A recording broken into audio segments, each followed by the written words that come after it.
और बड़ी खबर आ रही है, क्रामाटोर्स्क मिसाइल अटैक से रूस का इंकार है साफ तौर पर। ट्रेन स्टेशन पर मिसाइल अटैक नहीं किया गया रूस द्वारा, ये कहना है रूस का। हमने अटैक नहीं किया, हमारी सेना के पास ऐसी मिसाइल है ही नहीं, कहना रूस का। क्रामाटोर्स्क में कोई लड़ाकू मिशन नहीं है हमारा, रूस का कहना है। ट्रेन स्टेशन पर हमले में करीब 50 लोगों की मौत हो गई है।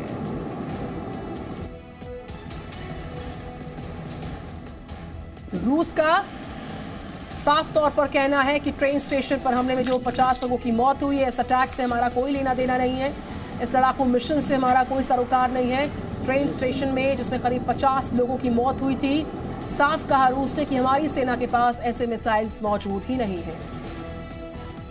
और आपको बता दें, क्रामाटोर्स्क मिसाइल हमले पर ज़ेलेंस्की ने रूस का घेराव किया है। मिसाइल अटैक में रूस का असली चेहरा सामने आ गया। ज़ेलेंस्की का बड़ा बयान सामने आया इस अटैक को लेकर, जिसमें 50 लोगों की जान गई और कई लोग जख्मी। एक ऐसी बुराई है जिसकी कोई सीमा नहीं है। ज़ेलेंस्की का साफ तौर पर कहना है, रूसी भाषा बोलने वालों की ऐसे रक्षा करेगा रूस। ज़ेलेंस्की ने साफ तौर पर कहा, और अब से कुछ दिन पहले खबर आती है उसमें साफ तौर पर रूस ने सफाई दी कि इस अटैक से हमारा कोई सरोकार नहीं, ये अटैक से हमारा कोई लेना देना नहीं है। वहीं इस बीच ये बड़ी जानकारी जिसमें रूसी भाषा बोलने वालों की ऐसे रक्षा करेगा रूस, एक तंज कसा, ये ऐसी बुराई जिसका कोई सीमा नहीं है। ज़ेलेंस्की का बड़ा बयान सामने आया। इस तरीके से क्रामाटोर्स्क मिसाइल से हमले पर ज़ेलेंस्की ने घेराव किया है रूस का। मिसाइल अटैक में रूस का असली चेहरा सामने आ गया है। और इस बीच रूस और यूक्रेन वॉर पे हम सभी ने बुचा का नरसंहार देखा है, और आज हम आपके लिए यूक्रेन के एक और शहर की कैसी रिपोर्ट लेकर आए हैं। ये शहर है यूक्रेन का बोरोडियांका, जहां पर इमारतों के मलबों के बीच रेस्क्यू ऑपरेशंस हो रहे हैं। देखिए हमारी संवाददाता शिवांगी ठाकुर की अगली रिपोर्ट ग्राउंड जीरो से। यूक्रेन से लगातार हम आपको तस्वीरें दिखा रहे हैं तबाही की, और इस वक्त हमारी मौजूदगी यूक्रेन के बोरोडियांका इलाके में है। देखिए किस तरह से रूसी सेना के आक्रमण के बाद ये पूरा इलाका क्षतिग्रस्त है। इमारतें यहाँ धराशायी हो गई हैं, और रेस्क्यू की जो टीम है वो लगातार यहाँ पर रेस्क्यू कर रही है। पिछले कई दिनों से रेस्क्यू ऑपरेशन जारी है, जब से यूक्रेन की सेना ने इस पूरे इलाके को अपने कब्जे में लिया है। और जितनी भी इमारतें यहाँ पर बची हुई हैं, एयर स्ट्राइक से या फिर मिसाइल अटैक से हमले यहाँ पर किए गए, और शव अभी भी लगातार बरामद हो रहे हैं।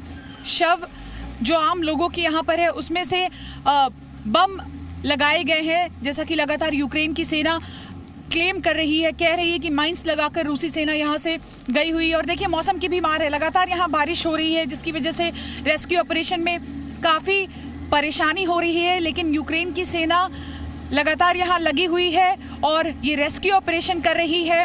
बूचा की तस्वीरें हमने आपको दिखाई थी, लेकिन बोरोडियांका की जो हालत है वो बूचा से भी बदतर है, और यहाँ पर मौत का आंकड़ा जो है ये बढ़ने की आशंका लगातार यहाँ की सरकार कह रही है, ये आशंका जता रही है। जैसे जैसे रेस्क्यू ऑपरेशन आगे बढ़ेगा वैसे वैसे और ज़्यादा मलबा निकाला जाएगा और शवों की बरामदगी होगी। उसके बाद ये पता चलेगा कि रूसी सेना ने अपने आक्रमण से यहाँ पर कितना नुकसान पहुँचाया।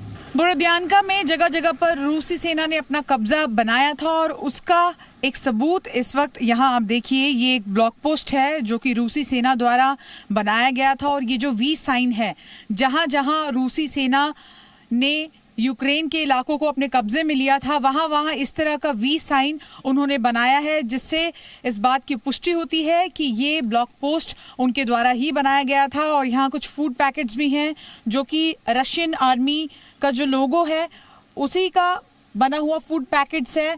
थोड़ा पीछे भी हम आपको तस्वीरें दिखाने की कोशिश करेंगे। ये पूरा इलाका आप देखिए किस तरह से क्षतिग्रस्त है।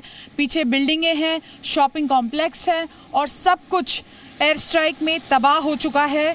कुल मिलाकर रूसी सेना के कब्जे से इस इलाके को यूक्रेनी सेना ने तो छुड़ा लिया है, लेकिन बर्बादी की, तबाही की तस्वीरें यहाँ बयां करती हैं कि क्या बर्बरता रूसी सेना द्वारा यहाँ पर जब उनके कब्जे में ये इलाका था तब किया गया था।